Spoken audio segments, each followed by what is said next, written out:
Hi, I'm Ann Tikwittee, archaeologist extraordinaire, and when I'm not getting my thrills helping Acme agents catch Carmen's crooks, I earn my living digging up dirt on the distant past.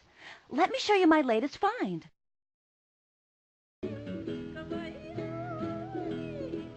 Hawaiians carved fierce images of their gods, sometimes called tikis, to scare people away from sacred ground.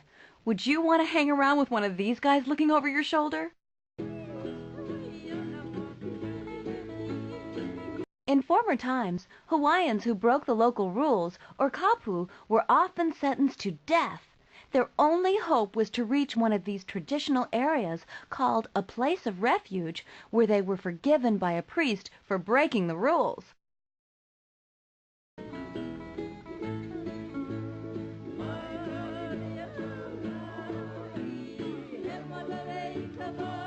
Next time you dream of going to Hawaii, remember this.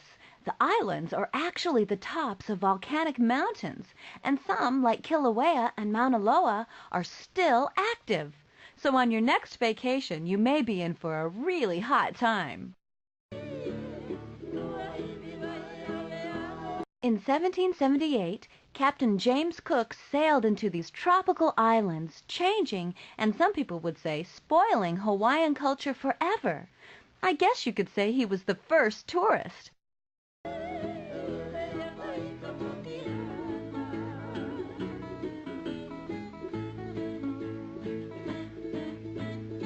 Hawaiian temples, like the one you see here, originally housed the remains of local chiefs. Hawaiians believed that great power rested not only with the gods, but also with their leaders. This power remained even after death. So the early Hawaiians made no bones about preserving old bones. I'm history. See ya!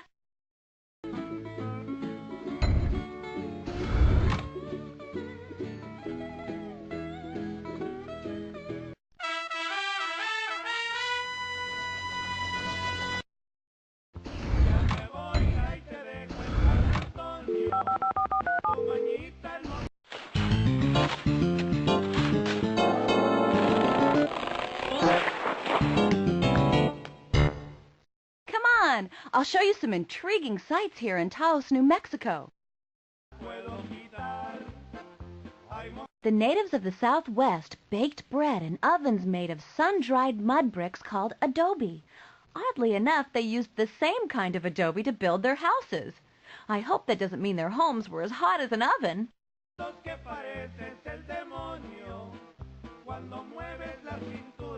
This is San Geronimo, one of many churches built by Spanish missionaries.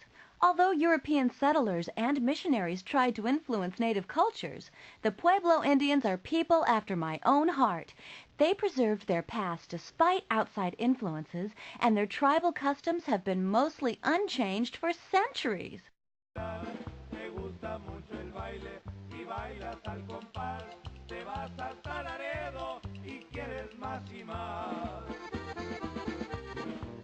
The Taos Pueblo Indians hunted in the Sangre de Cristo Mountains where game was plentiful. They lived near the mountains in multi-leveled structures called a pueblo that looked a lot like a modern apartment building. But you can bet this place will never become a condo. The Spanish used the word pueblo, meaning town, to refer to the communal villages of the Southwest Native Indians. The Pueblo Indians are sometimes referred to as cliff dwellers because they often built their homes directly into steep cliff sides. But not all of them liked living on the edge. The Pueblo at Taos was built on solid ground.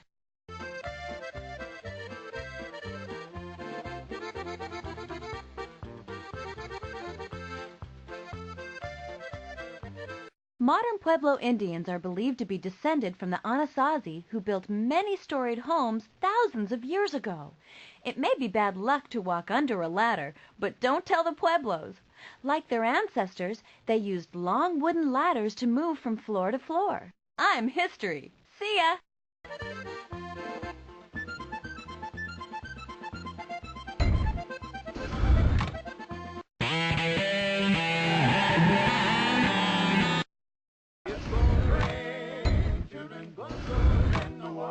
said he would raise the heaven.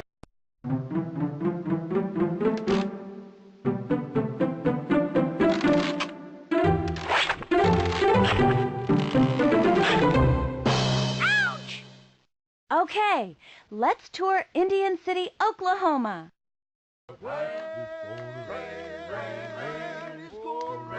Caddo Indian leaders often met in a building like this one, known as a council house. Plains Indian tribes were ruled by a chief, and the chief was advised by a council of elders. In some tribes, it was customary not to make a decision until everyone had spoken. So keep your comments brief, please.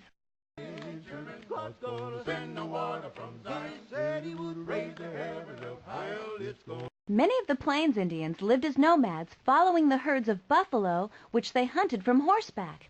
They often dried the meat by hanging it in the sun on racks like these. Anyone hungry? Well, then stop still, listen to me. Gonna walk down the granny seat. Head the evil sins of. Some natives, like the Caddo tribe, lived a communal lifestyle, meaning they shared everything. Several families lived together in one large house made of poles topped by a grass roof.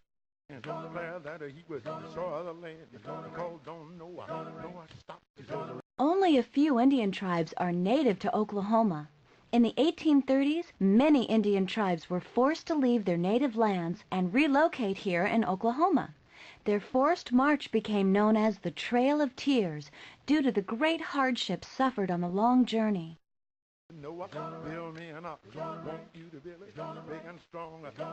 Archaeologists, like yours truly, determined that native Indian tribes have lived on the Great Plains for about 6,000 years.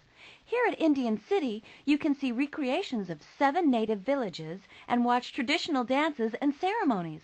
But be careful, you might get a sudden urge to hunt buffalo. I'm History. See ya!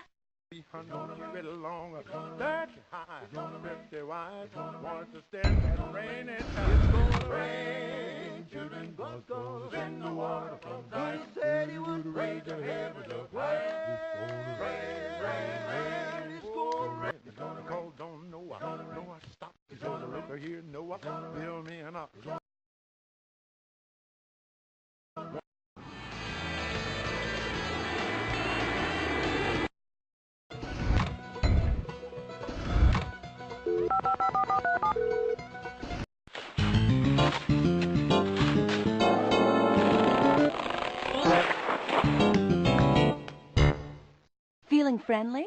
Let's visit Philadelphia, the city of brotherly love.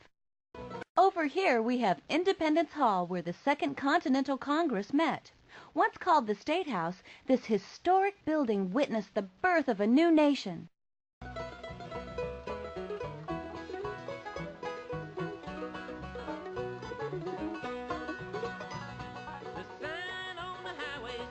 You can't help but love Philadelphia. The word is Greek for city of brotherly love. Its founder, William Penn, was a Quaker, but it was later residents who really shook things up during the Revolutionary War.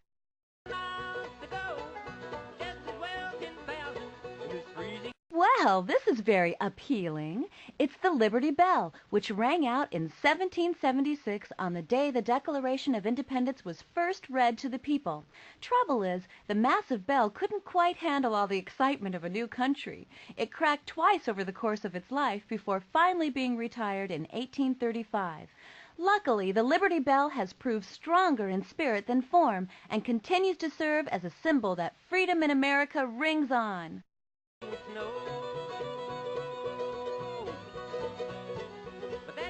Benjamin Franklin's house no longer stands here in Franklin Court, but Franklin's influence can still be felt. He helped write the Declaration of Independence and pioneered ideas such as fire departments and streetlights. And as the first U.S. postmaster, Old Ben definitely put his stamp on history. Stop me, I know just where I'm found. And if you ever look for me, know where I'll be found. Two of the most important documents in history were completed right here at Independence Hall: the Declaration of Independence and the United States Constitution. Now those are words to live by. I'm History. See ya! Look for me, you know where I'll be found.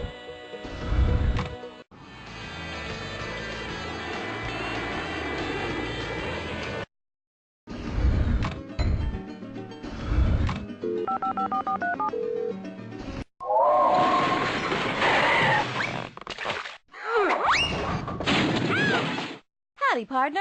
Let's mosey through the Alamo here in San Antonio.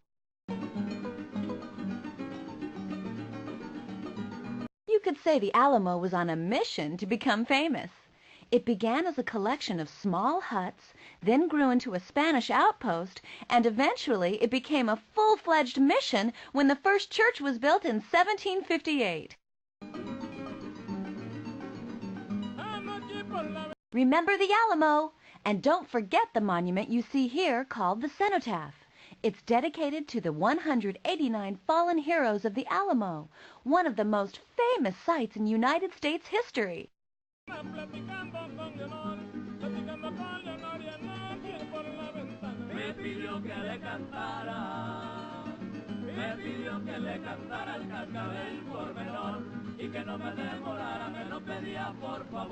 Texas is the largest of the contiguous 48 states, which is good because everybody seemed to want a piece of it.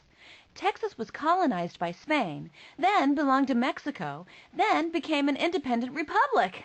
Phew! Finally, it joined the United States in 1845 as the 28th state in the Union.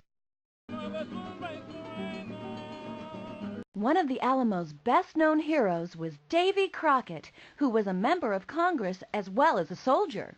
He was from Tennessee, not Texas, but he had sworn to fight tyranny wherever it appeared, so he rode to the aid of the Alamo. Now that's courage! When Mexican dictator Santa Anna demanded surrender, the Alamo's defenders answered with a cannon shot. For 13 days, the small band of Texans defied an army of 4,000 until the last man fell. 6 weeks later, Texan reinforcements, led by Sam Houston, defeated the Mexican army, shouting, "Remember the Alamo," as they attacked. I'm history. See ya!